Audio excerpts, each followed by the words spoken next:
الحمد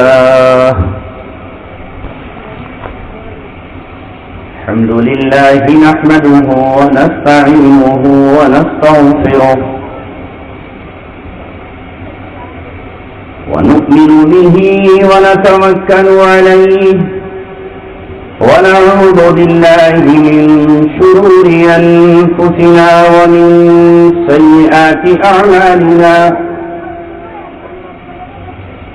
من يهده الله فلا مضل له ومن يضلله فلا هادي له ونشهد أن لا إله إلا الله وحده لا شريك له ونشهد أن سيدنا وسندنا وشفيعنا وحبيبنا ومولانا محمدا عبده ورسوله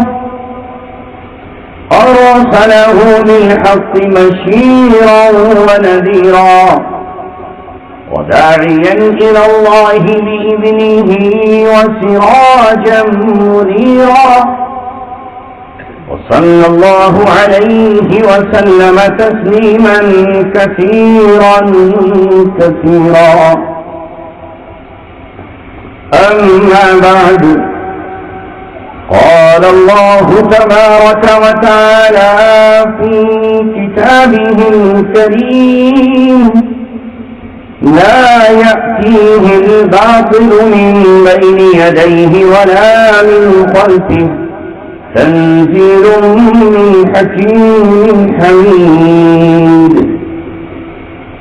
قال رسول الله صلى الله عليه وسلم: الإسلام يعلو ولا يعلى عليه.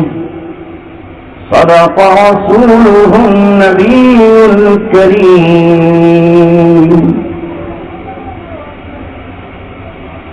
جلال آتش برق و سحاب پیدا کر، جلال آتش برق و سحاب پیدا کر، اجل بھی کانپ اٹھے جس سے وہ شباب پیدا کر. تو کسی انقلاب کی آمد کا انتظار نہ کر، تو کسی انقلاب کی آمد کا انتظار نہ کر، جو ہو سکے تو خود ہی انقلاب پیدا. محترم حضرات، جیسا کہ ابھی حضرت مولانا فہد عمر قاسمی صاحب سے آپ بار بار یہ سماعت فرما رہے تھے کہ محمد رسول اللہ صلی اللہ علیہ وسلم نے ایک انقلاب برپا کیا. اس لفظ انقلاب کو دنیا کی آج ہر قوم استعمال کرتی ہے. انقلاب کے معنی آتے ہیں الٹ دینے اور پلٹ دینے. کسی چیز کو الٹ دینا یا پلٹ دینا. آج سے 1450 برس پہلے جب یہ زمین جاہلیت کے ظالمانہ پنجوں میں پھنسی ہوئی تھی اور پوری روئے زمین کراہ رہی تھی، سسک رہی تھی اور ظلم و ستم کی گھنگھور گھٹاؤں میں گھری ہوئی تھی، ایسے میں سرزمین مکہ سے ایک شخص اٹھا جو بظاہر تو یتیم تھا، جس کے جسم پر پیمن لگے ہوئے کپڑے تھے، جس کے پاس نہ دولت نہ سرمایہ نہ قوت اور طاقت، کوئی بھائی نہیں جو اس کا دست بازو بن سکے، کوئی بہن نہیں جو اپنے اس بھائی کو غم کے موقع پر تسلی دے سکے، نہ باپ زندہ، نہ ماں کا سایہ، نہ دادا موجود. اس اکیلے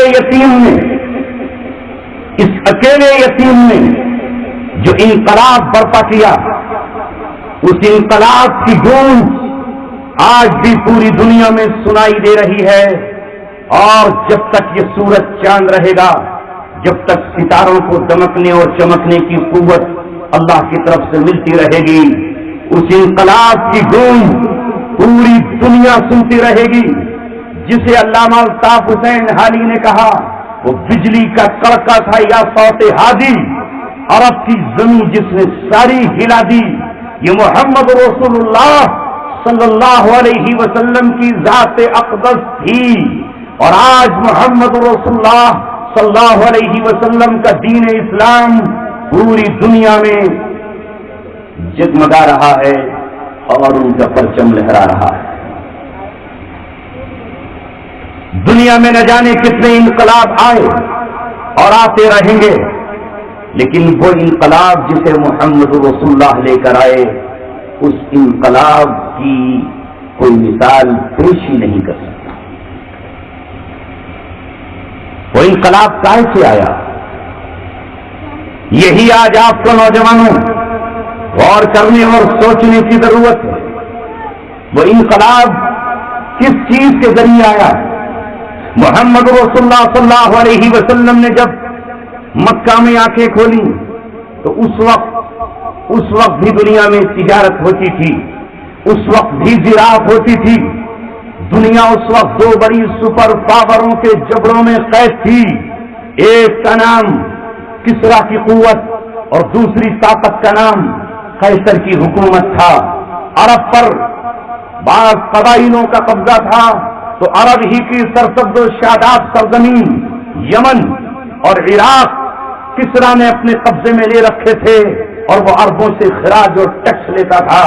اور عرب کا جزیرۃ العرب کا دوسرا سرزمین، دوسرا سرسبز و شاداب علاقہ ملک شام اور فلسطین کا علاقہ قیصر کے قبضے میں تھا، یعنی عیسائی اس پر قابض تھے، اور عرب مجبور تھے کہ وہ اس کو ٹیکس دیں، جزیہ دیں اور اس کی غلامی اختیار کریں۔ ایسے میں آپ صلی اللہ علیہ وسلم ان تمام سپر پاور طاقتوں کے ہوتے ہوئے، تمام نظام جاہلیت کی زمین میں جڑوں کے مضبوط ہوتے ہوئے جو انقلاب لے کر آئے، وہ انقلاب قرآن کے ذریعے آیا۔ ہاں، وہی قرآن جس کی تلاوت ابھی آپ نے اپنے معصوم بچوں سے سنی ہے۔ ہاں، وہی قرآن جس قرآن کی تلاوت کے لیے قاری شاہد نے ایک مدرسہ کھولا ہوا ہے، جس کا نام انوار القرآن ہے، جس کی نسبت پر میں گزشتہ سال بھی آیا تھا، اور آج پھر یہاں پر جمع ہوا ہوں۔ محمد رسول اللہ جس کتاب کے ذریعے انقلاب لائے، اس کا نام قرآن ہے، جبکہ اس زمانے میں بھی تورات موجود تھی، انجیل موجود تھی، زبور موجود تھی، اور نہ جانے کتنے زمین پر کانسٹیٹیوشن اور قانون ہر قوم نے اپنے بنائے ہوئے تھے۔ ایران میں مجوسیت کا جھنڈا لہرا رہا تھا، تو روم میں صلیبیت کا پرچم لہرا رہا تھا، اور عرب اپنی عربیت پر ناز کر رہے تھے۔ وہ اجمیوں کو گونگا کہتے تھے۔ اس وقت سب کی کمر توڑنے کے لیے، سب کو زیر کرنے کے لیے اور تمام قوتوں کو پامال کرنے کے لیے محمد رسول اللہ کو اللہ تبارک و تعالیٰ نے وہ قرآن مقدس عطا کیا کہ جو قرآن صبح قیامت تک باقی رہے گا۔ اس قرآن کے ہوتے ہوئے کسی مسلمان کو اس بات کی اجازت نہیں ہے کہ وہ قرآن کو چھوڑ کر کے کوئی دوسرا قانون اختیار کرے۔ انقلاب آیا قرآن سے، اس انقلاب کا نام تھا اسلامی انقلاب۔ لیکن یہ اسلامی انقلاب روئے زمین پر سب کو سب کا حق دینے کے لیے آیا تھا، جس نے غلاموں کی ہاتھوں سے غلامی کی بیڑیاں کاٹ ڈالی، جس نے باندیوں کو آزاد کیا، جس نے چوروں کو سزائیں دی، اور جس نے انسانی خون کے ایک ایک قطرے کو محفوظ بنا دیا، اور یہ پیغام جاری کیا، من قتل نفسا بغیر نفس فکأنما بغیر نفس او فساد فی الارض فکأنما قتل الناس جميعا۔ جس نے کسی انسان کا ناحق قتل کیا، جس نے کسی ایسے انسان کا قتل کیا جو فسادی بھی نہ تھا، اس پر قتل کی سزا بھی نہ تھی، فکأنما قتل الناس جميعا۔ ہاں، قرآن نے اس موقع پر جہاں ایک طاقتور قبیلہ جس کا چاہتا قتل کر دیتا، جس کا چاہتا قتل کر دیتا، حالات یہ تھے کہ ایک مجلس میں لوگ تاش کھیل رہے ہیں، جوا کھیل رہے ہیں، چوراہے پر نوجوان بیٹھے ہیں، اچانک ایک حاملہ عورت گزرتی ہے اور اس کے پیٹ کو اٹھا ہوا دیکھ کر یہ چوسر کھیلنے والے کہتے ہیں بتاؤ اس عورت کے پیٹ میں کیا ہے؟ تو ایک کہتا ہے کہ لڑکی ہے، دوسرا کہتا ہے کہ لڑکا ہے، بحث چل اٹھتی ہے، وہ کہتا ہے نہیں لڑکی ہے، وہ کہتے ہیں کہ نہیں اس کے پیٹ میں لڑکا ہے، اس عورت کو پکڑ لیا جاتا ہے، نہیں ابھی ثابت کیے دیتے ہیں، ابھی دیکھ لیتے ہیں کہ لڑکا ہے یا لڑکی، اس عورت کو زمین پر لٹا دیا گیا، مضبوط طاقتور جاہلیت کے پنجوں نے اسے اپنے بازوؤں میں چکڑا، اس کا پیٹ چاک کیا، وہ عورت تڑپتی رہی، ان طاقتور جاہلیت کے سرداروں نے اس کا پیٹ چاک کر کے اس کا بچہ نکالا اور بچے کو نکال کر نیزے پہ اچھال کر یہ کہا لو اب دیکھ لو اپنی آنکھوں سے یہ لڑکی ہے یہ لڑکا ہے۔ ایک شخص ہارا اور دوسرا شخص جیتا، یہ تھی جاہلیت، اور کوئی پوچھنے والا نہیں تھا کہ اس عورت کا پیٹ کیوں چاک کر دیا گیا، کیا قصور تھا اس کا، بس شرط لگی اور پیٹ چاک کر دیا۔ یہ ایک واقعہ صرف قلت وقت کی وجہ سے سمجھنے کے لیے کافی ہے کون سا علاقہ ہوگا جہاں ظلم و ستم نہیں ہو رہا، مگر محمد رسول اللہ صلی اللہ علیہ وسلم جب غار ہیرا میں اللہ کو یاد کرنے کے لیے پہنچے، سیرت گواہ ہے، سنت گواہ ہے کہ آپ کئی کئی دن کا توشہ لے جاتے، کئی کئی دن کا کھانا لے جاتے، یاد الہی میں مصروف رہتے، ذکر میں مصروف رہتے، اللہ کو یاد کرتے رہتے۔ تب ایک رات جو رمضان کی رات تھی، اللہ تبارک و تعالیٰ نے اپنے محبوب سے کہا میرے محبوب یہ میں قرآن تجھے دے رہا ہوں، یہ رہتی دنیا تک، صبح سے شام تک اور آٹھوں پہر تک کے لیے ہے، یہ مشرق سے مغرب تک، شمال سے جنوب تک کے لیے ہے، اسے باہر لے کر نکل۔ پہلی 5 آیتیں لے کر آئے اور جب اس کے بعد 2.5 سال کے بعد دوسری وحی آئی تو وہ وحی وہ تھی جو بھی اس بچے نے آپ کو سنائی ہے۔ اللہ نے کہا یا ایھا المدثر قم فانذر، اے چادر اوڑھ کر لیٹنے والے، چادر اوڑھ کر لیٹنے کا وقت نہیں ہے، یہ غفا میں بیٹھنے کا وقت نہیں ہے، یہ خانقاہوں میں بیٹھ جانے کا وقت نہیں ہے، یہ پہاڑوں کی وادیوں میں چھپنے کا وقت نہیں ہے، تم کھڑے ہو جائیے ربک فکبر، اور اپنے رب کی کبریائی کا اعلان کیجیے، اپنے رب کی بڑائی کا نعرہ لگائیے، اپنی زبانوں سے اللہ اکبر کی صدا لگائیے اور بتا دیجیے کہ روم کا کسرا کوئی حیثیت نہیں رکھتا، روم کا قیصر کوئی طاقت نہیں رکھتا، ایران کے کسرا کی کوئی اوقات نہیں ہے، سورج اور چاند پوجا کے قابل نہیں ہے، لات اور منات کسی کو نفع نقصان کی قدرت نہیں رکھتے۔ اللہ اکبر کا نعرہ لگائیے۔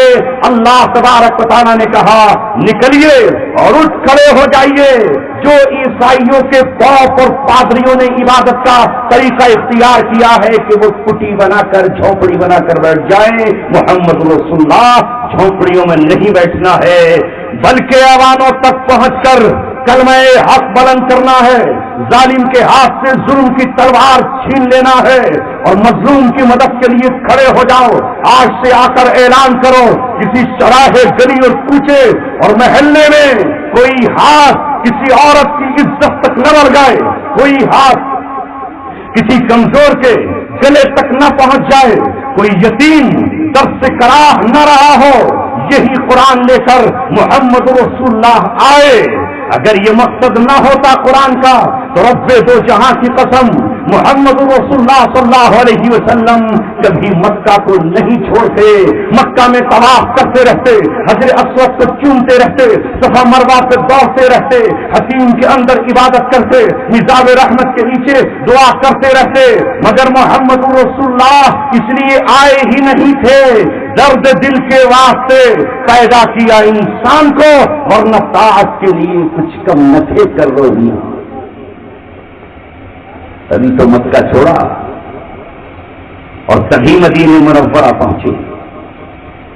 یہ سفر جو مکے چھوڑنے کا سفر ہے یہ ہجرت کہلایا، اور جو لوگ آپ کے ساتھ گئے وہ مہاجر کہلائے، اور جنہوں نے آپ کو پناہ دی اور مدد کی وہ انصار کہلائے۔ اور محمد رسول اللہ صلی اللہ علیہ وسلم نے جب اس عمل کو اختیار کیا تو قیامت تک کے لیے یہ سنت بن گیا، یہ رسول اللہ صلی اللہ علیہ وسلم کا طریقہ اور شریعت بن گیا کہ جب جب بھی کوئی دھرتی اہل اسلام کے لیے تنگ ہو جائے، وہاں کی زمین ان کے لیے مشکل ہو جائے، اللہ تبارک و تعالیٰ کے فرمان و قوانین پہ چلنا وہاں دوبھر کر دیا جائے، تو اللہ تبارک و تعالیٰ یہ حکم دیتا ہے کہ وہاں کے رہنے والے صاحب ایمان، لا الہ الا اللہ کا اقرار کرنے والے، اللہ تبارک و تعالیٰ کی توحید کا پرچم اپنے ہاتھوں میں اٹھانے والے، نعرہ مستانہ لگاتے ہوئے، دیوانگی کا اظہار کرتے ہوئے، جوش جنوں کا کلمہ پڑھتے ہوئے اس پر زمین کو الوداع کہہ دیں اور کہہ دیں کہ اے مٹی جہاں تو ہمیں اپنے رب کے حکم پر نہیں چلنے دیتی، جہاں کی فضائیں ہمارے لیے سجدوں کے لیے تنگ کر دی گئی ہیں، جہاں رہ کر ہم اللہ کے پورے قانون پہ عمل نہیں کر سکتے، تجھے ہم ٹھوکر مارتے ہیں۔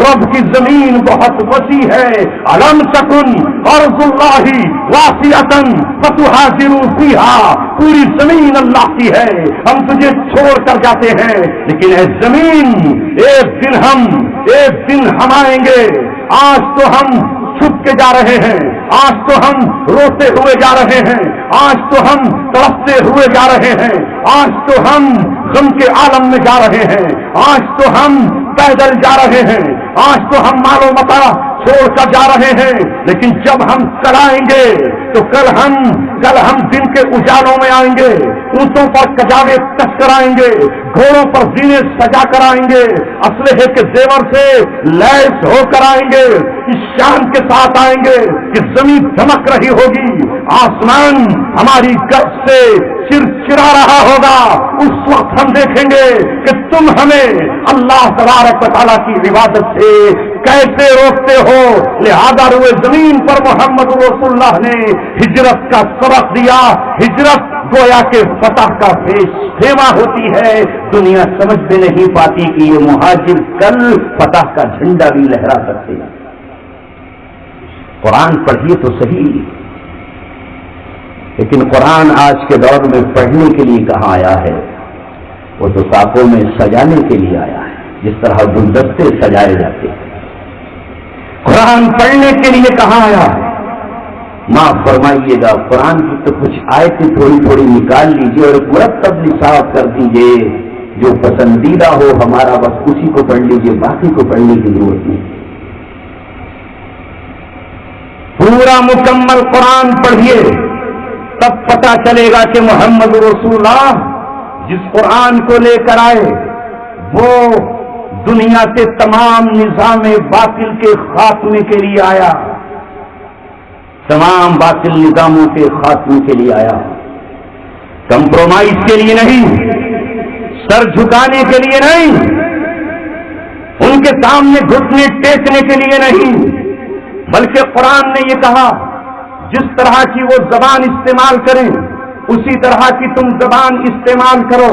قرآن سے پہلے آپ صلی اللہ علیہ وسلم کا کوئی مخالف نہیں تھا، سب صادق کہتے، امین کہتے، سچا کہتے، بیٹیاں آپ کے پاس بطور امانت کے رکھتے، زیورات سونے اور چاندی کے آپ کے پاس بطور امانت رکھے ہوئے تھے، لیکن جس دن قرآن آیا اس دن ابلیس کے خیمے میں ہلچل مچ گئی کہ آج عبداللہ کا در یتیم، خاتم النبیین بن کر آیا ہے۔ ابلیس گھبرا اٹھا کہ موسیٰ علیہ السلام کی بے سب تو ملک شام کے لیے تھی یا مصر کے لیے تھی۔ وہ سمجھ گیا کہ لوط علیہ السلام کی بے سب تو عمورہ اور صدوم کی بستیوں کے لیے تھی۔ وہ سمجھ گیا کہ حضرت عیسیٰ کی بے سب تو قوم بنی اسرائیل کے لیے تھی، مگر عبداللہ کا در یتیم جس شان نبوت کے ساتھ آیا ہے، ان کی بے سب کافۃ للناس بشیرا و نذیرا، یہ پوری انسانیت کے لیے آئے ہیں، لہذا ان کی کتاب اور ان کا آرڈر جزیرۃ العرب کے لیے بھی ہے اور عجم کے لیے بھی ہے، یہ مکہ کے لیے بھی ہے اور خاقان چین کے لیے بھی ہے۔ وہ سمجھ اٹھا کہ محمد رسول اللہ جس دین کو لے کر آئے ہیں وہ غالب ہونے کے لیے آیا ہے۔ اللہ تبارک و تعالیٰ نے محمد رسول اللہ کے ذریعے اپنے کلمے کو بلند کرنے کا فیصلہ کیا ہے، اس لیے وہ جانتا تھا، اٹھ کھڑا ہوا اور محمد رسول اللہ کے خلاف اس نے تمام قبائل کو جمع کر دیا۔ ایک طرف وہ تیاریاں کر رہا ہے اور دوسری طرف قرآن ان حالات میں کہتا ہے لا یأتیہ الباطل، باطل اس کتاب کے نہ سامنے سے آ سکتا ہے، من بین یدیہ ولا من خلفہ، نہ پیچھے سے آ سکتا ہے۔ کیوں؟ تنزیل من حکیم حمید، یہ اللہ تبارک و تعالیٰ کا نازل کیا ہوا کلام ہے، اس کے سامنے سے باطل آئے گا تو ٹوٹ جائے گا، اور اگر اندرون سے سازش کرے گا تو بھی اس کو اندر سے نکال کے باہر لانے پہ مجبور کر دیا جائے گا۔ جس وقت سازشیں یہود و نصارہ زیر زمین رچ رہے ہیں، ان کے لیے قرآن نے اعلان کر دیا اے بنو قریظہ تمہاری سازشیں اب کامیاب نہیں ہوں گی، بنو نذیر سن لو تمہارے ہتھ کنڈے اب کچھ نہیں بگاڑ پائیں گے، اے بنو قینقاع قرآن کے مقابلے پر اب تمہارا کوئی داؤں نہیں چل سکے گا۔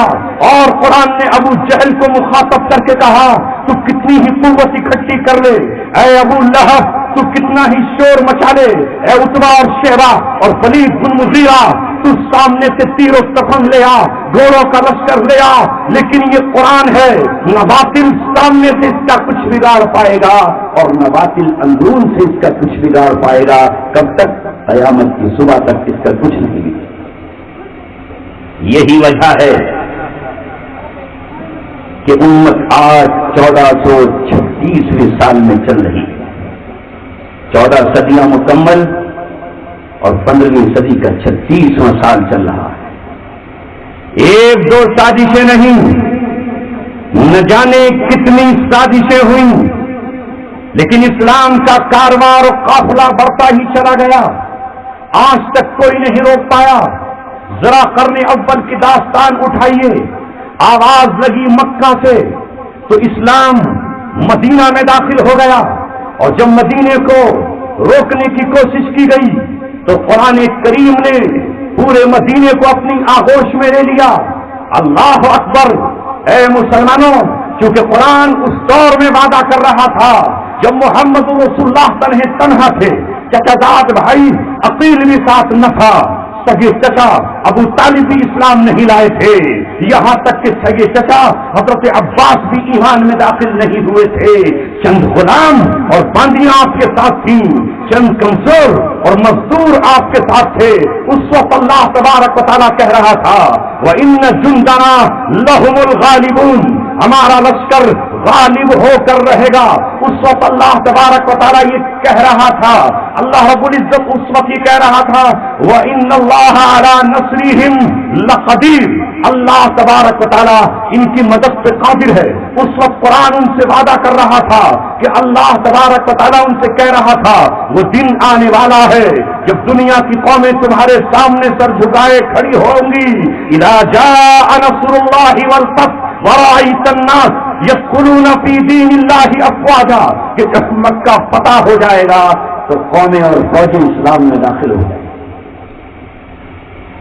اے نوجوانوں اور آج مایوس مسلمانوں، آج بھی پوری دنیا اہل اسلام کو ڈرانے کے لیے مجتمع ہو گئی، لیکن وہ مسلمان جو قرآن پڑھتا ہے وہ کیسے گھبرا جائے، وہ کیسے خوف زدہ ہو جائے، وہ کیسے اللہ کے وعدوں پہ یقین نہ کرے۔ جب صحابہ کرام ہجرت کر کے مدینہ منورہ پہنچے، ہاں پڑھو تو صحیح قرآن، مگر معاف فرمائیے گا، کل تو کفار مکہ نے آواز لگائی تھی، لا تسمعوا لهذا القرآن والغوا فیہ لعلکم تغلبون، اس قرآن کریم کو سنو مت، والغوا فیہ، اس کے راستے میں روڑے اٹکا دو۔ کوئی قرآن پڑھے تو سیٹیاں بجاؤ، کوئی قرآن پڑھے تو بانسریاں بجاؤ، کوئی قرآن پڑھے تو شور مچاؤ، کوئی قرآن پڑھے تو گیت گاؤ، کوئی قرآن پڑھے تو گل اور شور و ہنگامہ کرو، قرآن کے مقابلے پر ناول لکھ کر لاؤ، قرآن کے مقابلے پر کہانیاں اور قصے بنا کر لاؤ، قرآن کے مقابلے پر پیروں میں گھنگرو باندھنے والی طوائفوں کو نچانے کے لیے لے کر آؤ، قرآن کے مقابلے پر ڈانس کرنے والی حسن و جمال کی مالک طوائفوں کو خرید کر لاؤ، تاکہ قرآن لوگوں کے کانوں تک نہ پہنچ جائے، ان کے دلوں تک نہ پہنچ جائے۔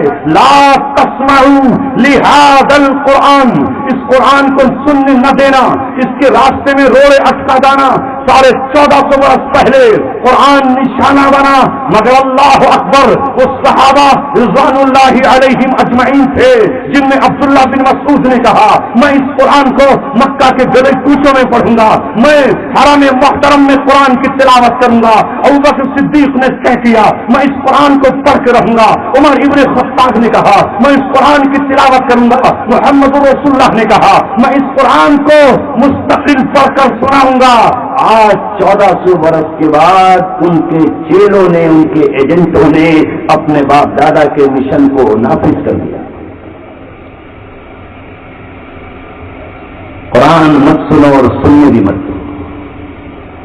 غور کریے، کل کے مشرک، کل کے بت پرست، کل کے اسلام کے دشمن قرآن کریم کو چپ کے بھی سنتے تھے، روکنے کے باوجود سنتے تھے۔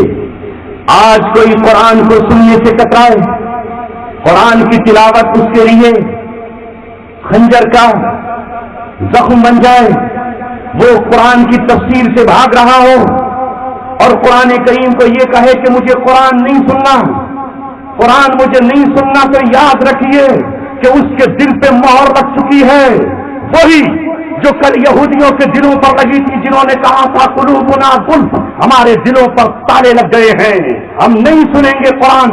تو اللہ نے کہا بل طبع اللہ قلوبہم، اللہ نے ان کے دلوں پر مہر لگا دی ہے۔ قرآن کریم جو نہیں سنے گا، اللہ کو ضرورت نہیں ہے۔ اللہ تبارک و تعالیٰ کے قرآن کو ابو لہب نے نہیں سنا تو اللہ نے اس کی ناک زمین پر رگڑ دی۔ قرآن کریم کی مخالفت میں ولید بن مغیرہ آیا تو اللہ تعالیٰ نے کہا سنسمہ علی الخرطوم، ہم اس کی لمبی ناک پر نشان لگا کر رہیں گے۔ قرآن کی مخالفت پر عتبہ اور شیبہ آیا، بدر میں اس کے ٹکڑے اڑا دیے گئے۔ قرآن کے مقابلے پر جو نکلا اسے ختم کر دیا گیا، اور قرآن ان کو دے دیا گیا جو ایران کے مجوسی کہلاتے تھے۔ سلمان فارسی نے قرآن کو سینے سے لگایا، روم کے سہیب نے قرآن کو سینے سے لگایا، حبشے کے غلام بلال نے قرآن کو سینے سے لگایا۔ قرآن ان غلاموں کو آسمان کی بلندیوں سے اوپر جنت المعلی تک لے گیا۔ قرآن ان کو تاریخ کا روشن ستارہ بنا گیا، قرآن ان کو اسلام کا ہیرو بنا گیا۔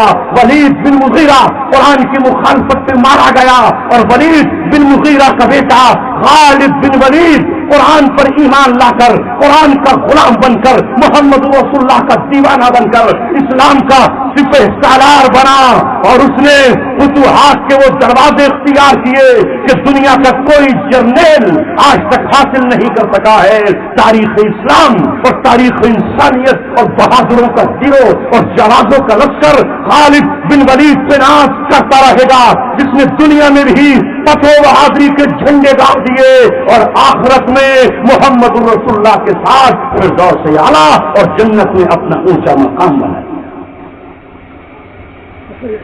اللہ تبارک و تعالی ہرگز روایتی لوگوں کا محتاج نہیں ہے۔ یہی ہوا تھا جب قرآن آیا تھا تو سنو مسلمانوں، اس وقت کا جو روایتی مسلمان تھا اس وقت کا جو پیدائشی مسلمان تھا، اس وقت کا جو بہت پرانا مسلمان تھا، جو اپنے آپ کو اہل کتاب کہتا تھا، جن کی نسبت یہود و نصارہ اپنے باپ دادا حضرت ابراہیم، اسماعیل، داؤد اور ہزاروں نبیوں سے کیا کرتے تھے، وہ جب قرآن کی مخالفت پر آئے تو اللہ تبارک و تعالیٰ نے ان پر ذلت کا کوڑا برسایا، اللہ تبارک و تعالیٰ نے ان کو راندہ درگاہ کر دیا، اور وہ مشرک قومیں، وہ بت پرست جن کی گٹی میں شراب پڑی تھی، جو زنا کے عادی بھی تھے، انہوں نے توبہ کی اور اللہ تبارک و تعالیٰ نے ان کو دنیا کا امام بنا دیا۔ یہی وہ غلام تھے جو دنیا کے کل حکمراں بنے، جنہوں نے روم اور سلطنت کی طاقت کو الٹ کے رکھ دیا، جسے علامہ اقبال نے کہا ہے، مٹایا قیصر و کسریٰ کے استبداد کو جس نے، وہ کیا تھا فخر بوذر، زور حیدر، صدق سلمانی۔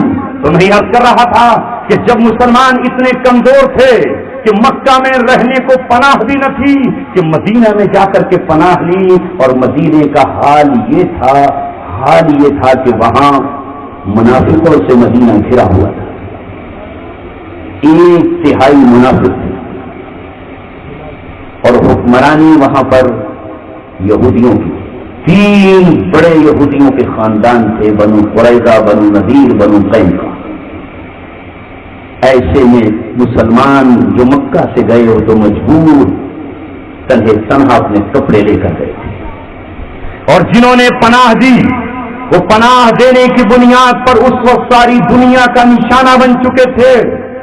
صحابہ کا حال یہ تھا کہ رات بھر محمد رسول اللہ کی پہرےداری کرتے، صحابہ کا حال یہ تھا کہ استنجے کے لیے جاتے تو استنجا کرنے کے لیے بھی ہتھیار لگا کر جاتے تھے، تلوار کاندھے میں لٹکا کر جایا کرتے تھے۔ آپ صلی اللہ علیہ وسلم سے صحابہ نے یہ پوچھا کہ اللہ کے رسول، کیا کوئی وہ دن بھی آئے گا کہ ہم بن ہتھیار کے قضائے حاجت کو جایا کریں گے؟ صحابہ سوچتے تھے کہ ہمیں قوت کہاں مل جائے گی، ہمیں طاقت کہاں مل جائے گی، ابھی تو ہم یہاں رات بھی تنہا نہیں گزار سکتے کہ پہرے داریاں ہیں۔ جس وقت صحابہ نے یہ سوال کیا کہ کیا وہ دن بھی آئے گا، تو قرآن کریم نے اللہ کی زبان بن کر ان کو بشارت سنائی، جو قیامت تک کے مسلمانوں کے لیے بشارت بن گئی، اور قرآن نے ان سے کہا، ارے وہ دن آنے والا ہے، وہ وقت آنے والا ہے، وعد اللہ الذین آمنوا منکم وعملوا الصالحات لیستخلفنہم فی الارض کما استخلف الذین من قبلہم۔ اللہ تم سے وعدہ کرتا ہے، اے صحابہ تم سے وعدہ کرتا ہے، اے صحابہ اللہ تم سے وعدہ کرتا ہے، 3 وعدے تم سے اللہ تبارک و تعالیٰ کرتا ہے کہ وہ تمہیں زمین کی خلافت یعنی بادشاہت عطا کر کے رہے۔ پہلا وعدہ خلافت کا، حال یہ ہوگا کہ تم زمین کے بادشاہ بنے ہوئے ہوگے، اور ساری دنیا کی قومیں تمہیں خراج دے رہی ہوں گی۔ ایک جملہ ہارون رشید کا تاریخ نے نوٹ کیا ہے کہ جب ایک مرتبہ بادل سرزمین عراق پر امنڈ کر آیا اور بادل وہاں نہیں برسا اور ہوا اسے اڑا کر لے جانے لگی، تو ہارون رشید نے اس بادل کو مخاطب ہو کر کہا، اے بادل امطری اولا تمطر، اے بادل تو چاہے ہماری سرزمین پہ برس یا نہ برس کوئی پرواہ نہیں، تو اگر یہاں برسے گا تو یہاں کی زمین سے زکات کی شکل میں مال ہمارے خزانے میں جمع ہوگا، اور اگر تو یہاں نہیں برسا، مشرک اور کافروں کی زمین پر برسا، تو وہاں خراج کی شکل میں ہم پر مال آئے گا۔ ہماری زمین پہ برسے تو آئے گی زکات، دشمنوں کی سرزمین پہ برسے تو آئے گا ہم پر خراج۔ اتنی لمبی چوڑی اسلام کی حکمرانی تھی۔ اللہ تبارک و تعالیٰ نے جو وعدہ کیا تھا وہ وعدہ پورا ہوا۔ ہاں، ایک دن خانہ کعبہ میں پٹنے والا ابو بکر صدیق، جس کو لہو لہان کر دیا گیا تھا، جو زخموں سے چور ہو کر اس کے قبیلے کے لوگ اسے مرا ہوا جان کر لے کر آئے تھے، ایک دن یہ تھا کہ وہ مدینہ منورہ میں تخت شاہی کا مالک تھا، اور جزیرت العرب پر محمد رسول اللہ اسے حکمراں بنا کر چلے گئے تھے۔ ہاں، وہی ابو بکر صدیق تھا جس نے اسامہ بن زید کے لشکر کو روانہ رومیوں کی طرف کر دیا تھا، اور محمد رسول اللہ اپنے صحابہ سے کہہ کر چلے گئے تھے میرے جانے کا غم مت کرنا، میرے جانے کی فکر مت کرنا، میری جدائی پر آنسو مت بہانا، میرے جانے کے بعد ہی تمہیں 3 بشارتیں میں سنا کر جا رہا ہوں۔ پہلی بشارت یہ کہ کسریٰ فنا ہو جائے گا، دوسری بشارت یہ کہ بیت المقدس کو تم فتح کر لو گے، اور تیسری بشارت یہ کہ تم روم کا تختہ الٹ دو گے۔ اور محمد رسول اللہ نے کہا اذا ہلاک کسریٰ فلا کسریٰ بعدہ، کسریٰ کی ہلاکت کے بعد میری امت کسی دوسرے کسریٰ کو ابھرنے ہی نہیں دے گی۔ اذا ہلاک قیصر فلا قیصر بعدہ، ایک قیصر جب میری امت کے ہاتھوں شکست پائے گا تو دوسرا قیصر کبھی قیصر بننے کا خواب نہیں دیکھے گا۔ میری امت اس کے اتنے تماشے لگائے گی کہ ایک نہ ایک دن وہ بھی اپنے بادشاہ کی طرح اس دنیا سے رفع ہو جائے۔ یہ 3 بشارتیں سنو گے۔ دوسرا اللہ تعالیٰ نے کہا گھبراؤ مت، وَلَا يُمَكِّنَنَّهُمْ دِينَهُمُ الَّذِي ارْتَضَىٰ لَهُمْ، اللہ تمہارے دین کو غلبہ اور طاقت عطا کرے گا، تمہارا کلمہ بلند ہوگا، کلمۃ اللہ ہی العلیٰ، اللہ کا کلمہ ہی بلند ہوگا۔ یہ وہی کلمہ ہے اصلھا ثابت وفرعھا فی السماء، جس کی جڑیں زمین میں ہیں اور جس کی پنچیاں آسمان میں ہیں۔ دنیا کا کوئی ابرہہ، کوئی نمرود اور کوئی فرعون، ارے سنو موجودہ دور کے مصری فرعونوں تم بھی سنو، عراق میں بیٹھے ہوئے نمرودوں تم بھی سن لو، اور روئے زمین پر بسنے والے جالوتوں تم سنو، کل کا نمرود ابراہیم کا مقابلہ نہ کر سکا، کل کا فرعون موسیٰ اور ان کی قوم کے مقابلے پر آیا تو سمندروں میں ڈبو کر اس کی لاش کو عبرت بنا دیا گیا۔ کل کا جالوت جب طالوت اور داؤد علیہ السلام کے مقابلے پر نکلا تو اس کو شکست سے دوچار کیا گیا۔ کل جب بخت نصر دانیال کے مقابلے پر آیا تو اس کی حکومت کے ٹکڑے کر دیے گئے۔ میرا نبی تو افضل الانبیاء سید المرسلین سید الاولین والآخرین ہے۔ ساری دنیا کے نماریدہ اکٹھے ہو جائیں، ساری دنیا کے فرائنا اکٹھے ہو جائیں، ساری دنیا کے قارون اکٹھے ہو جائیں، اعلیٰ دماغ حامان اکٹھے ہو جائیں، راک فیلر اور راک شیلڈ تم اکٹھے ہو جاؤ، اے یہودیوں کی اولادو، کل تمہارا باپ کعب بن اشرف میرے نبی کے مقابلے پر اٹھا تو محمد بن مسلمہ نے اسے جہنم میں پہنچا کر رسول اللہ کے کلیجے کو ٹھنڈا کر دیا۔ کل ابو رافع اٹھا تو محمد رسول اللہ کے غلام عبداللہ بن عتیق نے اس کے قلعے میں اس پر روز ضرب ساری لگائی کہ قیامت تک تمہاری نسلیں اسے یاد کرتی رہیں گی۔ کل بنو قریظہ نے جب اولاد محمد پر رسول اللہ کی بیٹیوں پر ترچھی نظروں سے دیکھنا چاہا تو محمد رسول اللہ نے غزوہ بنو قریظہ کی شکل میں ہمیشہ کے لیے تمہارے ان ہاتھوں کو جو ان کی آبروؤں کی طرف بڑھ رہے تھے ہمیشہ کے لیے ٹھنڈا کر دیا۔ کل بھی محمد رسول اللہ اور ان کے دیوانوں کے سامنے تمہارے باپ دادا ختم ہو چکے ہیں، اس لیے کہ اللہ نے وعدہ کیا ہے اللہ محمد کے دین کو تمکن غلبہ اور قوت عطا کر کے رہے گا۔ نہیں روک سکے تم، احزاب میں اکٹھے ہو کر آئے تھے مگر مدینہ کی 1 انچ زمین نہیں چھین سکے۔ اسی طرح تیسرا وعدہ اللہ نے کیا وَلَا يُبَدِّلَنَّهُمْ مِنْ بَعْدِ خَوْفِهِمْ أَمْنًا، آج ہے خوف کا ماحول، چلیے امن میں تبدیل ہو جائے۔ خوف کی بدلیاں چھٹ جائیں گی، امن کی بہاریں آئیں گی اور آئیں۔ دنیا نے دیکھا قرآن سچا ہے، لوگوں ہم قرآن سے محبت کرتے رہیں گے، ہمارا ایمان ہے، ہمارا عقیدہ ہے، اللہ نے وعدہ کیا ہے، ہم نے اس قوم سے کوئی لینا دینا نہیں جو یہ کہتی ہے کہ قرآن بدل گیا، قرآن تبدیل ہو گیا، قرآن کی آیتیں مٹا دی گئیں، قرآن کی آیتیں چرا لی گئیں۔ اور یہودیوں کی اولادو، تم سے ہمارا کوئی لینا دینا نہیں ہے۔ میں اپنے 5 سال کے بیٹے کو قرآن کا حافظ بنا کے رہوں گا.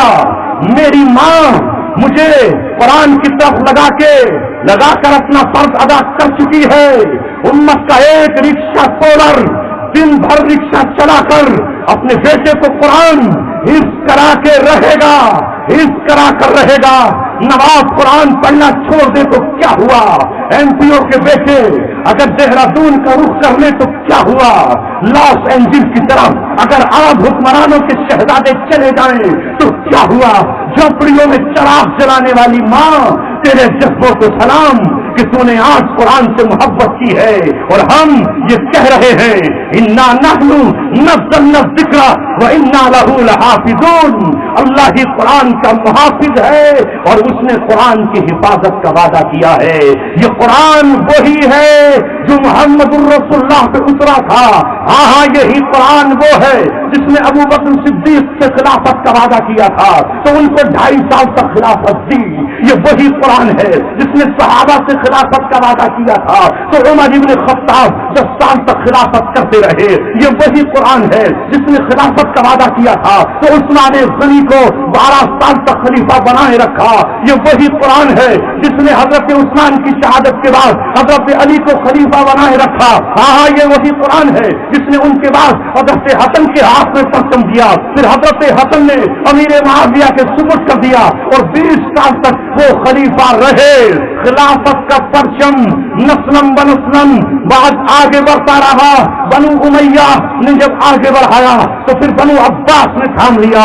بنو عباس نے جب ہاتھوں سے گرا تو عثمانیوں نے اپنے ہاتھ میں اس پرچم کو لے لیا اور 450 سال تک قرآن انہیں خلیفہ بناتا رہا. 1924 سے خلافت تو ٹوٹی مگر قرآن پڑھنے والے محمد رسول اللہ کے دیوانوں نے یہ قسمیں کھا رکھی تھی کہ باطل کتنا ہی روک لے ہم اللہ تعالیٰ کو راضی کر کے یعبدوننی لا یشرکون بی شیئا، ہم نہ کسی کو شریک ٹھہرائیں گے نہ اللہ کے سوا کسی کی عبادت کریں گے. تو رب کا وعدہ جو صحابہ سے پورا ہوا، جو عمر ابن عبد العزیز کی شکل میں پورا ہوا، وہ انشاءاللہ 20 اور 21 صدی میں بھی پورا ہوگا اور ہو گیا. یہ ہے اللہ تبارک و تعالیٰ کا قرآن. جو شخص قرآن پڑھے گا اسے یقین ہو جائے گا کہ قرآن ہی بیس ہے ساری دنیا کی دشمنی کا. کوئی دشمنی نہیں کسی سے، صرف اس سے جو قرآن پڑھے. بلال کیوں ستایا گیا جب قرآن پہ ایمان لایا؟ زید کیوں ستائے گئے جب قرآن پر ایمان لائے؟ سمیہ کا قصور کیا تھا کہ وہ قرآن پر ایمان لے آئی؟ آج بھی روئے زمین پر جاری ہونے والا مار کا مسلمانوں سمجھ لو صرف قرآن ہی کی بنیاد پر ہے. جو لوگ قرآن کو چھوڑ کر یہود و نصارہ سے دوستیاں کر بیٹھے ہیں، ان کے نظام اور ان کے نظم کو اختیار کر بیٹھے ہیں، ان سے کوئی جھگڑا نہیں. انہیں دولت سے نوازا جاتا ہے، انہیں ڈالر اور یورو دیے جاتے ہیں، ان کے لیے استقبال کیا جاتا ہے، ان کے لیے پھولوں کی سیج ہے، ان کے لیے نرم بستر اور عورتوں کے گرم بدن ہیں، ان کے لیے شراب کے جام آج بھی اور سراہیاں تیار ہیں، ان کے لیے آج بھی تخت اور تاج موجود ہیں. لیکن امت کے وہ فرزانے اور امت کے وہ دیوانے اور قرآن کے وہ چاہنے والے جن کے سینے میں یہ امیدیں پنپ رہی ہیں، جن کے دل میں یہ ارمان مچل رہے ہیں کہ رب کی زمین پر رب کا نظام نافذ ہو، روئے زمین پر قرآن برائیوں کو ختم کرنے کے لیے آیا. لہذا ہم جس دن قوت اور پاور میں آئے تو شرابیوں کی کمر پر حضرت عمر رضی اللہ تعالیٰ عنہ کا کوڑا 80 کوڑوں کی شکل میں برسائیں گے. جس دن ہم قوت اور طاقت میں آئے تو زناکاروں کو پکڑ کر لائیں گے اور شہر کے چوک پر کھڑا کر کے 100 کوڑے افزانیت وفزانی. چیف جسٹس قرآن کی آیت پڑھ رہا ہوگا، افزانیت وفزانی تجریدو کل واحد منہما 100 جلدہ، اور اس کی کمر پہ 100 کوڑے لگائے جائیں گے. تو ظاہر ہے کہ دنیا کا وہ نظام جس میں شراب پر انعامات دیے جا رہے ہوں، جس میں زناکاروں کو نوبل پرائز اور انعام دیے جا رہے ہوں، جس میں نشہ آور کمپنیوں کو ہدایہ دیے جا رہے ہوں، وہ ان سے کیوں نہ پنگا لے، وہ ان کی دشمن کیوں نہ ہو جائے، وہ ان سے ناراض کیوں نہ ہو جائے، وہ ان کے خلاف کیوں نہ ہو جائے۔ روئے زمین پر یہ مار کا کل بھی شروع ہوا اور آج بھی شروع ہوا ہے۔ کل جب شروع ہوا تو ابتدا بہت کمزوری کی تھی، لیکن جب صحابہ نے قرآن کو سینے سے لگایا تو قرآن کریم نے کہا، مجھے سینے سے لگانے والوں میں تمہارے سینے کو روشنیوں سے بھر دوں گا، میں نور سے بھر دوں گا، میں تمہارا تذکرہ آسمان کی بلندیوں سے اوپر اللہ کی مجلسوں میں لے جاؤں گا، تمہارا ہاتھ رب کا ہاتھ بن جائے گا، تم پہاڑ کو دیکھو گے تو پہاڑ ٹوٹ جائے گا، تم سمندر میں کودو گے تو سمندر تمہارے لیے ٹھہر جائے گا، تم جنگلوں میں جاؤ گے تو شیر تمہیں راستہ بتائیں گے۔ کل وہ قومیں چاہے وہ افریقہ کے بربر ہوں یا عرب کے وہ بدو اور بکریاں چرانے والے ہوں یا وہ عرب کے اجمی ہوں، جب قرآن کریم سے انہوں نے محبت کی تو اللہ تبارک و تعالیٰ نے پوری دنیا کو سمیٹ کر ان کی ٹھوکروں میں نعرہ تکبیر، نعرہ تکبیر، مدارس اسلامیہ۔ اے مسلم نوجوانوں، ذرا اپنی تاریخ پڑھ لیا کرو اپنی تاریخ، مگر باطل پڑھنے نہیں پڑھنے دے گا۔ اس نے ہر گھر میں ٹیوٹر بھیج دیا ہے، ٹیچر اور ٹیوٹر موجود ہے۔ اب جب پڑھانے والی ننگے بدن، گورے جسم اور اپنی شباب کے زمانے میں آپ کے گھر میں پڑھا رہی ہو تو پھر ہم جیسے ملا سے آپ کہاں پڑھنا ہے؟ پھر تو شیطان یہی کہے گا کہ اقبال کے نفس سے ہے لالے کی آگ تیز، ایسے غزل سرا کو چمن سے نکال۔ افغانیوں کی غیرت دین کا ہے یہ علاج، ملا کو ان کے کوہ دمن سے نکال۔ بس ہر وہ امام جو بیچارہ یہ کہے، اے میرے مقتدیوں، مجھے اللہ تبارک و تعالیٰ گھر سے نکال کر ایک ایسی جگہ لے گیا جہاں میں نے قرآن کے 30 پارے حفظ کیے، جہاں مجھے اللہ تبارک و تعالیٰ نے عربی زبان سے قادر بنایا، میرے سینے میں قرآن کا علم موزن ہے، میں بے قرار و بے تاب ہوں، میں اللہ کی کتاب تم کو سنا دوں، میں قرآن کی تفسیر آپ کو پڑھ کر سنا دوں، میں قرآن کی تفسیر سے آپ کے دل کو مان کر صاف کر دوں۔ اور جہاں اس نے کہا، آپ کہیں گے ارے بھائی قرآن کیوں سنا رہا ہے؟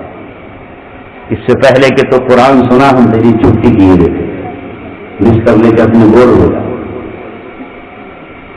ہمیں ایسا امام چاہیے سم بکم عمی فہم لا یرجعون کا مزاج ہو، جو منہ سے کچھ نہ کہے، آنکھوں سے کسی کو دیکھے نہیں اور کانوں سے بہرا ہو، کچھ نہ کہے۔ یہ حالات ہیں آج۔ اپنی تاریخ پڑھو مسلمانوں، جس دن تاریخ پڑھو گے تو آپ کو پتہ چل جائے گا کہ وہی اللہ آج بھی پوری کائنات کا فرما روا ہے جو 1450 برس پہلے تھا۔ میں تاریخ کے پنے جب الٹتا ہوں اور پڑھتا ہوں تو نظر آتا ہے کہ دنیا میں کیسی بڑی بڑی طاقتیں تھیں۔ حضرت عقبہ بن نافع رضی اللہ تعالیٰ عنہ صحابی نہیں، ارے صحابہ کی تو گرد کو دنیا کا کوئی شخص نہیں پہنچ سکتا۔ اہل سنت والجماعت کا عقیدہ ہے، رابعہ بصریہ ہو یا حسن بصری، جنید بغدادی ہو یا شیخ عبد القادر جیلانی، معین الدین چشتی اجمیری ہو یا بہاؤالدین نقشبندی، مجید بن ایاز ہو یا عبداللہ بن مبارک، بڑے سے بڑا ولی کل کا ہو یا آج کا یا قیامت کی صبح کا، صحابی کم سے کم صحابی جس نے ایک لمحے میرے نبی کی زیارت ایمان کی حالت میں کر لی ہو، وہ ان کے مقام کو نہیں پہنچ سکتا۔ صحابہ کا تو مقام ہی کیا ہے، لیکن جو صحابہ نہیں تابعی تھے، عقبہ بن نافع وہ صحابی نہ ہو کر بھی جب نکلے، رب دو جہاں کی قسم جو نکلے تو افریقہ کو فتح کرتے چلے گئے، سوڈان فتح کیا، ٹیونیشیا فتح کیا، اور جزیرہ اس کو فتح کرتے ہوئے افریقہ کو اس آخری مقام تک پہنچ گئے۔ ارے بھائی ذرا تفصیل سن لو، پانی روک دو، 1 گھنٹے کا روزہ رکھ لو ذرا، آپ نہ خود سن رہے ہیں دوسروں کو سننے دے رہے ہیں۔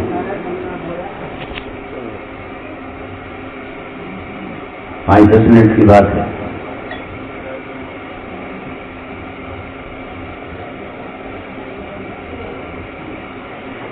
حضرت حسین رضی اللہ تعالیٰ عنہ تو 10 دن پیاسے رہے، تمہارا وہ حال ہو گیا تو کیا ہوگا؟ 10 دن پیاسے رہے تھے، اور حضرت عثمان 40 دن پیاسے رہے۔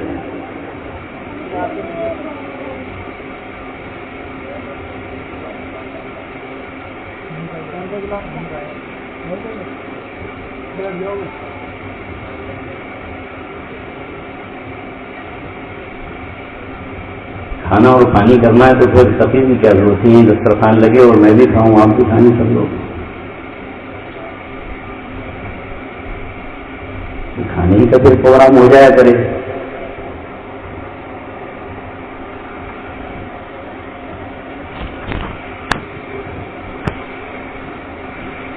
ابھی تو آنے والے وقت میں پورے 12 گھنٹے پہ ایسا رہنا پڑے گا۔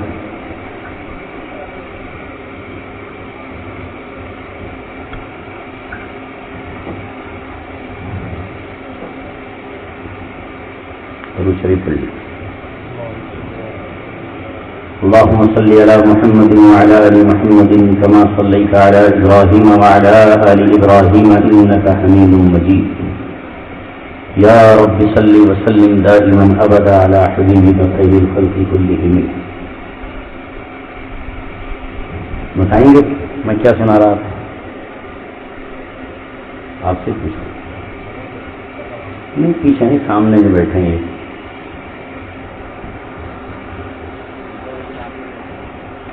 اتنا حافظہ ہے ہمارا۔ حضرت عقبہ بن نافع رضی اللہ تعالیٰ رضی اللہ عنہ میں نے غلط کہہ دیا آپ کا امتحان لینے کے لیے، وہ صحابی نہیں تابعی۔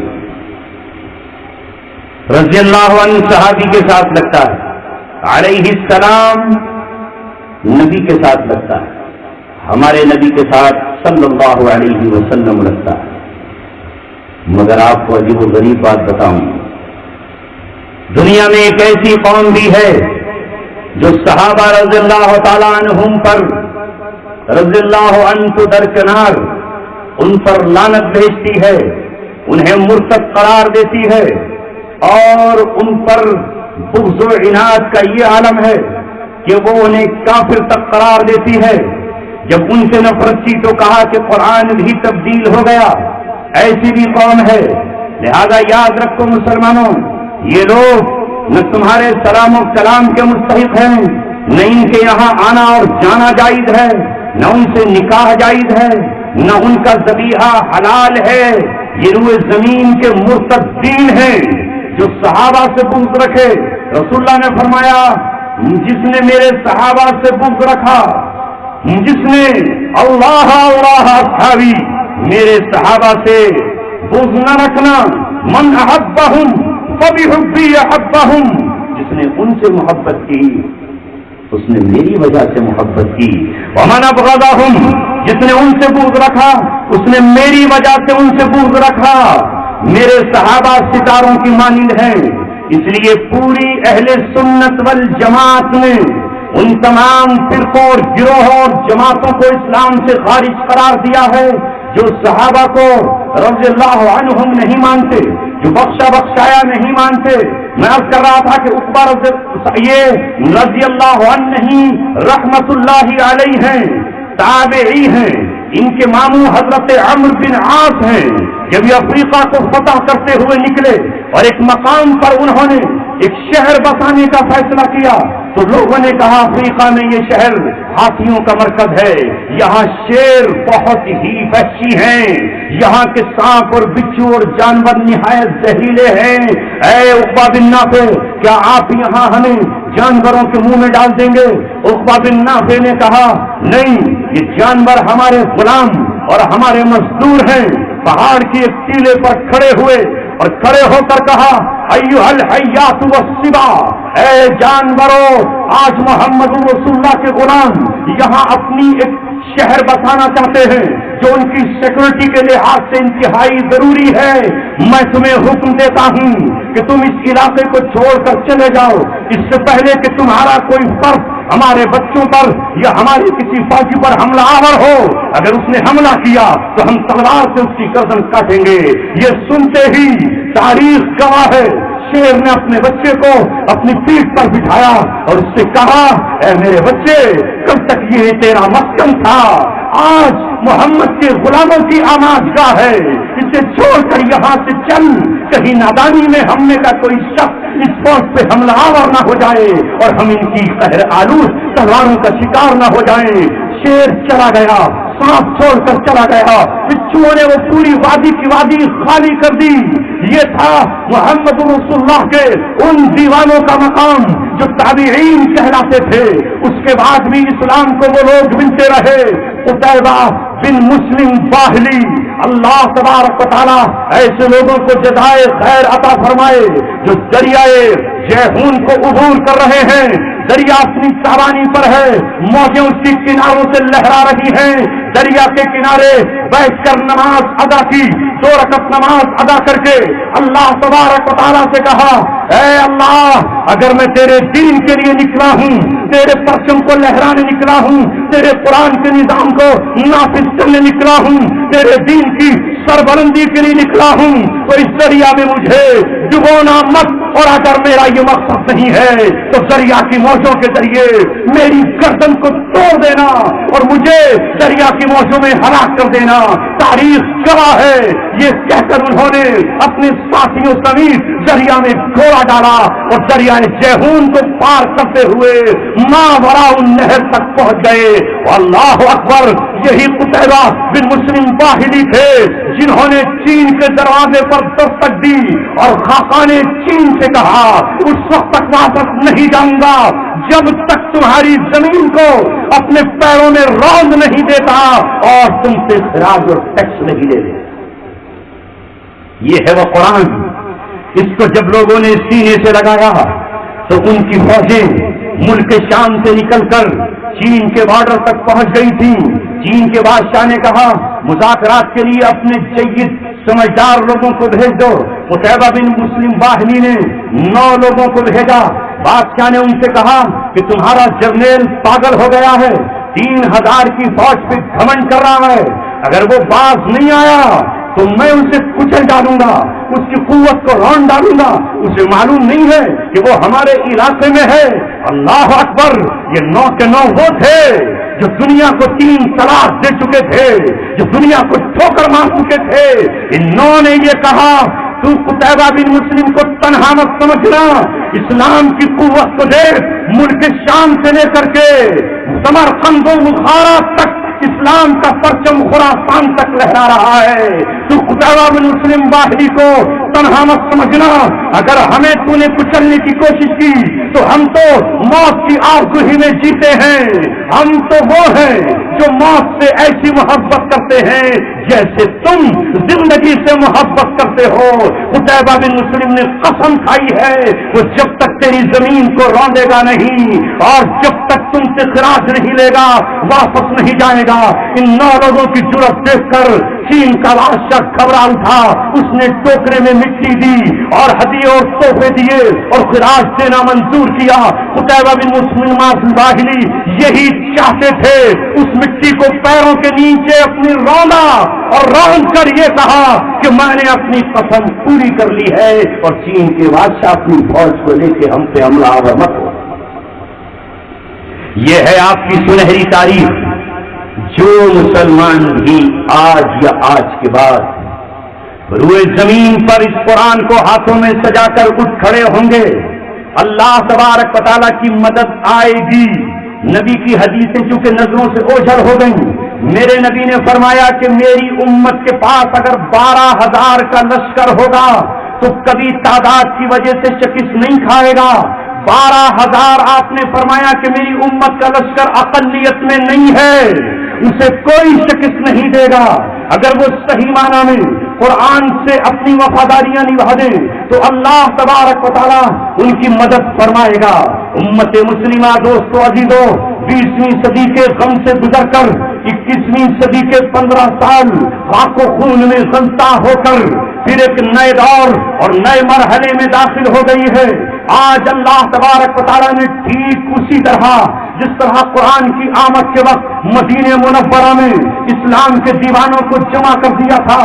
سہیب روم سے چل کر آئے تھے تو سلمان فارس سے دوڑ کر آئے تھے تو حضرت بلال حبشہ سے آئے تھے، اور مدینہ میں اسلامی ایک بستی، ایک نگری، ایک اسلامی ریاست بن گئی تھی۔ قرب قیامت محمد رسول اللہ نے کہا ہے اللہ تبارک و تعالیٰ اسلام کو پھر انہی مقاموں پہ مرکزیت عطا فرمائے گا۔ ملک شام، ہاں ملک شام، جہاں حضرت عیسیٰ پیدا ہوئے، جہاں سے آسمانوں پر گئے، جہاں سے پھر زمین پر آنا ہے، وہی ملک شام جہاں محمد رسول اللہ کو 27 رجب کو معراج ہوئی، اسی ملک شام میں پھر سے اہل اسلام کا اجتماع ہونا ہے۔ آج دنیا دیکھ رہی ہے کہ اللہ تبارک و تعالیٰ نے روئے زمین پر ان لوگوں کو جنہوں نے قرآن پڑھا اور اس پہ عمل کرنے کی کوشش کی پھر ملک شام میں جمع کر دیا ہے، اور اب ملک شام سے اسلام کے دیوانے اسلام کا پرچم لے کر عن قریب ان تمام دنیا تک پہنچیں گے جہاں کل قتیبہ بن مسلم باہلی گئے تھے، یا جہاں کل عقبہ بن نافع گئے تھے، یا جہاں کل مثنیٰ اور حارثہ گئے تھے۔ اللہ تبارک و تعالیٰ پھر سے تاریخ کو دہرانے والا ہے۔ میں نے حدیث پڑھی تھی، رسول اللہ کہہ چکے ہیں الاسلام یعلو ولا یعلا، اسلام کی قسمت کا فیصلہ ڈبوں میں بند نہیں ہے، بلکہ رسول اللہ نے اسے دن کی طرح روشن لکھ دیا ہے۔ یہ وہ ملت ہے لیلھا کنہارھا، اس کی راتیں بھی دن کی طرح روشن ہے۔ کون کہتا ہے کہ اسلام مغلوب ہو جائے گا؟ رب دو جہاں کی قسم، اگر اسلام مغلوب ہوتا تو تاتاریوں سے مغلوب ہو جاتا، لیکن چنگیز اسلام کو نہ مٹا سکا، اس کا بیٹا ہلاکو خان اسلام کو نہ مٹا سکا۔ سن لے آج کے ایران، جو اچھی طرح سن لے، ایرانی ملیشیاؤں سن لو، تمہارا باپ ابن العلقمی تاتاریوں کو بلا کر لایا تھا، مگر بغداد سے اسلام کا خاتمہ نہ کر سکا، اور نصیر الدین توسی اسلام کا کچھ نہیں بگاڑ سکا۔ مصر میں ظاہر بیبرس نے شکست سے 2-4 کر کے پھر اسلام کے پرچم کو لہرا دیا۔ تم کچھ نہیں بگاڑ سکو گے۔ جب دوبارہ تم نے صلیبیوں کو بلایا اور مصر میں عبیدی اور فاطمی جمع ہوئے تو اللہ تبارک و تعالیٰ نے نور الدین زنگی کو کھڑا کیا، اور اس نے صلاح الدین ایوبی کو، ان کے چچا اسد الدین شیر کوہ کو مصر فتح کرنے کے لیے بھیجا، اور عبیدیوں تمہاری کمر توڑ کر صلیبیوں کو جنگوں میں شکست دی اور بیت المقدس کو آزاد کر لیا۔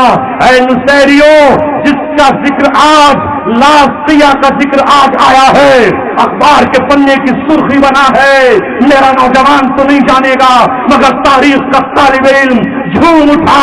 تم لاسیا کے پہاڑوں میں کل بھی چھپے تھے، اور آج لاسیا کی چوکھٹ پر رسول اللہ کے دیوانوں نے اپنا قدم رکھ کر یہ کہا ہے کہ اب انشاءاللہ اللہ تبارک و تعالیٰ ان کو طاقت دے چکا ہے۔ ماں عائشہ کو اب گالی دینے والے ہوش میں آ جائیں، ان کی زبانیں اس قابل نہیں چھوڑی جائیں گی کہ ماں عائشہ کو گالی دے۔ عمر ابن خطاب کے بیٹوں نے حضرت عمر کی سیرت پہ چلنے کا عزم مصمم کر لیا ہے۔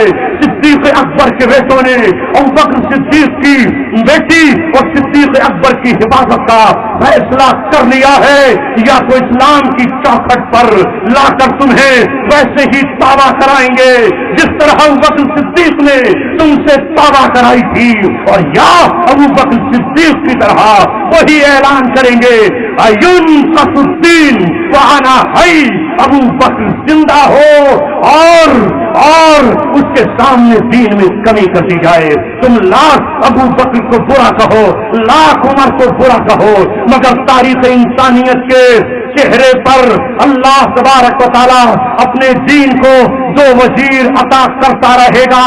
اللہ نے کل بھی اپنے نبی کو دو وزیر دیے, ایک کا نام ابو بکر ہے اور دوسرے کا نام عمر ہے. پوری روئے زمین نبی کے ان وزیروں کو جانتی رہے گی.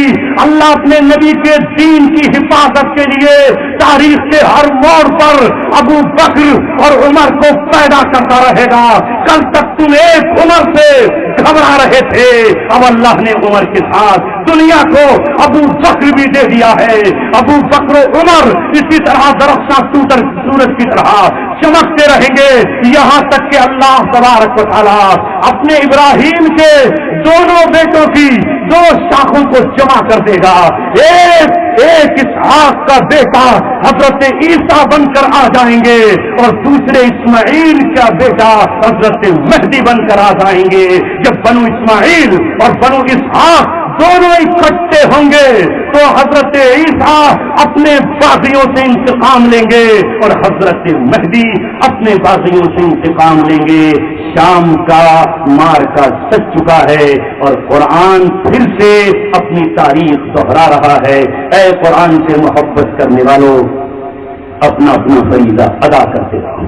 نعرہ تکبیر, نعرہ تکبیر, مذہب اسلام, دین اسلام. بس بات میں نے ختم کی. میرے بچوں, تم قرآن پڑھتے رہو. نوجوانوں, تم قرآن سے محبت کرتے رہو. تاجروں, قرآن پہ مال خرچ کرتے رہو. اور اے قرآن کی حفاظت کے لیے مت چلنے والوں, دل میں جینے مرنے کی قسمیں قرآن کے لیے کھاتے رہو. اللہ تعالیٰ مجھے اور آپ کو اور خاص طور سے اس ادارے کو جو دور حاضر میں قرآن کے حافظ محافظ تیار کر رہا ہے, نظر بد سے بچائے اور ہم سب کی اجتماعی کوششوں کو اللہ قبول فرمائے. وآخر دعوانا الحمدللہ رب العالمین. دستار ہوگی, ابھی تشریف رکھیں.